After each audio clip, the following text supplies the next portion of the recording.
Hello, I'm Gavin Hoey and you're watching the Technique of the Month from Digital Photo Magazine. This month we're going to try and recreate an image in the style of the Belgian surrealist artist René Magritte.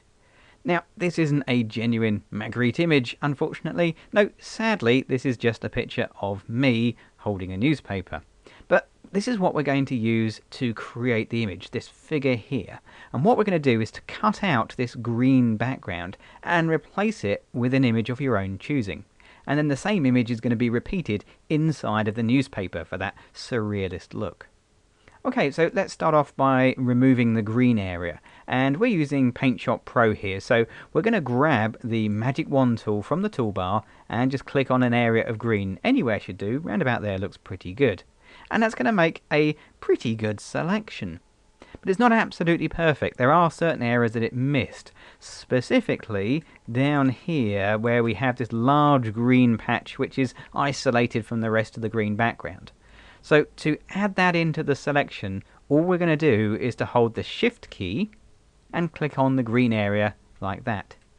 Now whilst we're here, it's worth just having a quick scoot around the image just to see if there are any other areas, particularly around here around the edge of my ears where it kind of missed, but it's actually looking pretty good. Now we are going to do a little bit of work just to fine tune the selection, because although it's made a pretty good selection straight off, it's not going to be a neat selection. It's going to have little rough edges.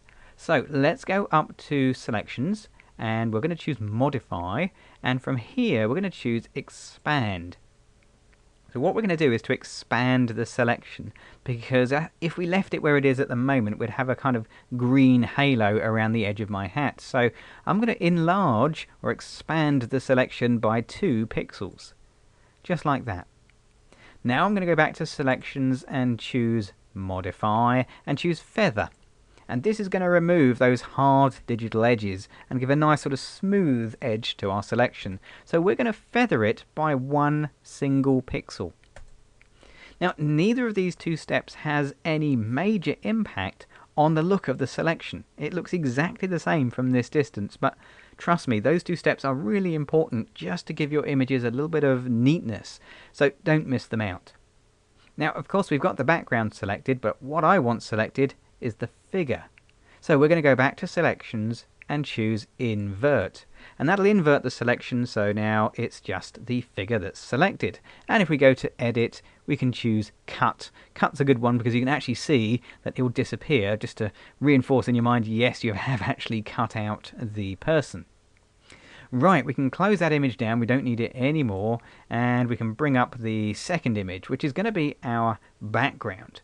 Now, we're using one of our own pictures here, and you're welcome to use this and try and reproduce this technique, but this is where you get to be creative, because you can choose your own images, put them in behind, and recreate your own surrealist look. So experiment with some pictures of your own.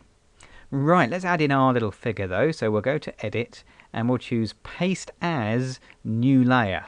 So we want to bring the figure in as a brand new layer, just like that.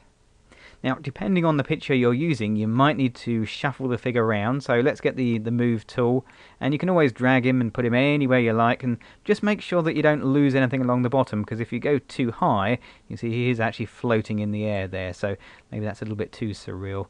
So we'll just put that down there like that. The next thing we want to do is to cut out these large black areas here, because what we want to do is to be able to see the background as it goes through. So in other words, the paper that the figure is holding is exactly the same as the background image. That's the whole surreal part of it. So we're going to get the magic wand tools again and click in one of the black areas. Let's do the left hand side first. Then I'm going to hold the Shift key. Once again, a small plus appears next to the magic wand, and click in the other side. So I've got both of those black areas selected. Now, just as we did before, we want to just fine-tune those selections.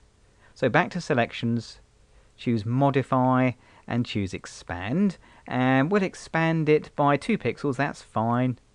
And then we'll go back to selections, choose modify, and we'll choose feather, and we're going to feather it a different amount this time. So let's feather it by 10 pixels like that.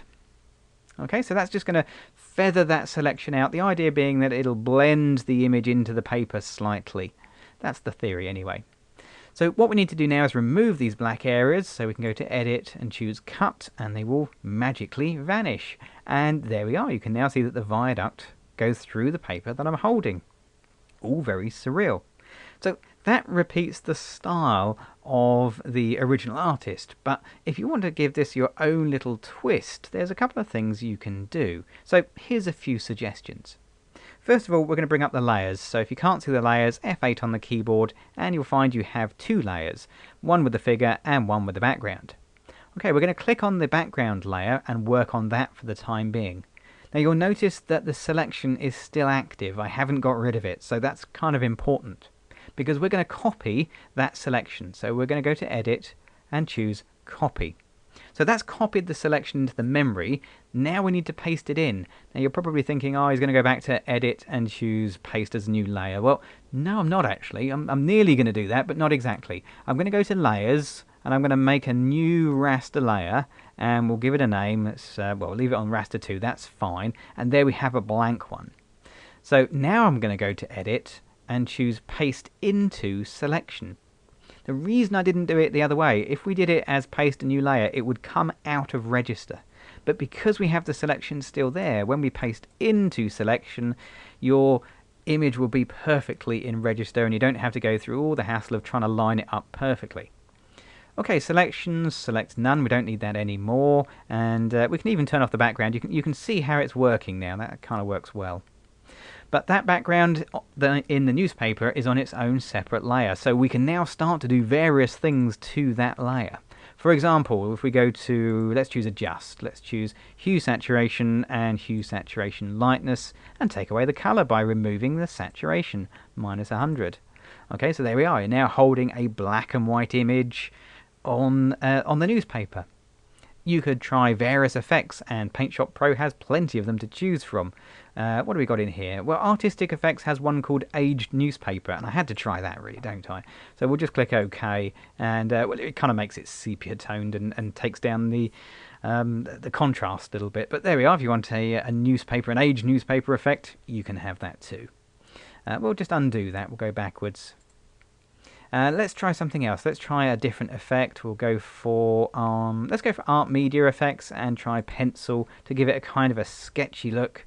And we'll click OK, and that's going to give it a kind of sort of drawn look, which is something different. So you can experiment with different techniques.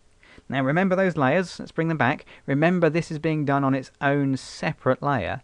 And there's a couple of advantages of that. First of all, you can always turn it off at any point if it's just not working for you. But another thing you can do is to take the opacity of that layer down, so you can blend the artistic effect with the original image underneath and create yet another layer of art on top of the whole surreal effect. So there you go. There's 3 or 4 different ways you can use Paintshop Pro to create your very own Magritte images.